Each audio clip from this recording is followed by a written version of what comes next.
Hi, welcome. On this video, I'd like to discuss the issue of change as it relates to investing in the relationship. Now, this is again where, if you look at how the issue of physical force aligns in the changing process itself, how it comes together, it's really getting in this issue about the how the process itself, defining it properly within the parameters of changing the perceptions of the dog. So the specifics of that, but in the context, and again, this is an important point, as to define the process relationally as proactive in nature versus reactive in nature, okay?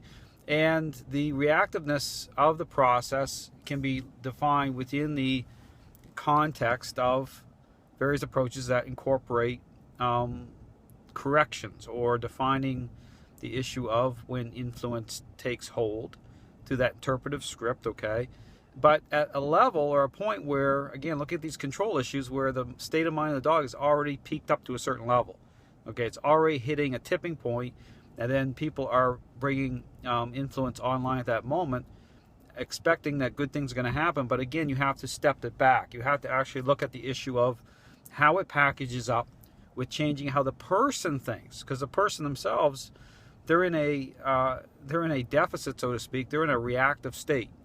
Okay, so again, but if you look at, again, I talk about this issue about investment, about relationship. So if you look at even in the human world, if say you have some work to do, say in terms of creating parental influence, I mean, what does that picture really look like? Just think about how that picture would look.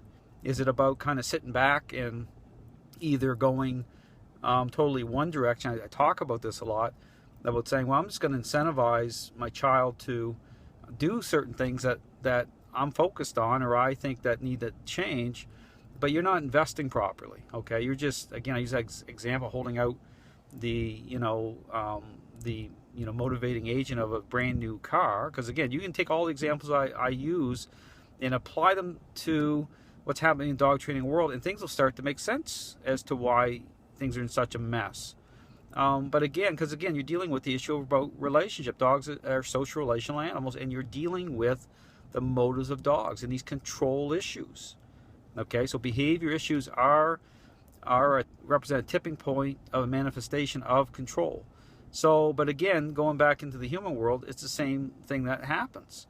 It's about how you invest in creating parental influence. What do? You have to take a proactive role. Okay, not a reactive role, proactive role.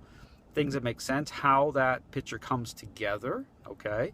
And again, this is why when you see my methodology, when I'm incorporating into what's defined as random moments, being intentional about bringing the dog into that methodology, into that script changing process with creating these follower moments, so moments that influence take hold, but within the type of investment process, okay, with the method, how it speaks the right language to the dog, that changes the perceptions of the dog. It's like the wow factor, but within a reasonable way.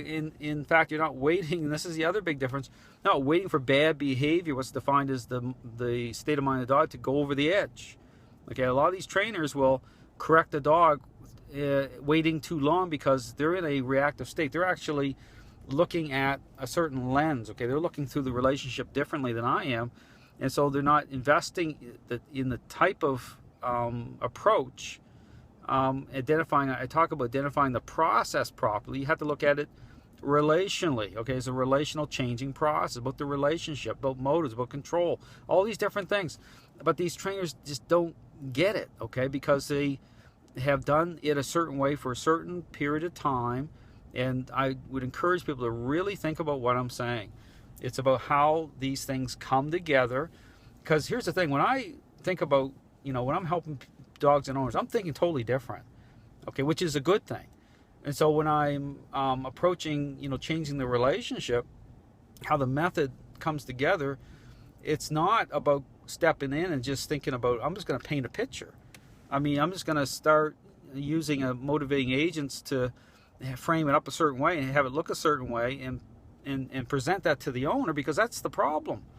Is if you don't understand this issue about motives and control, and this is very common, to step on the scene and do certain things and have the dog move around certain ways, absolutely meaningless if it isn't about changing the core problem in the relationship. You have to understand what the process is. So again, and if I'd encourage you to go look at my videos. I have some really technical videos about this on my site. I just put them up not too long ago.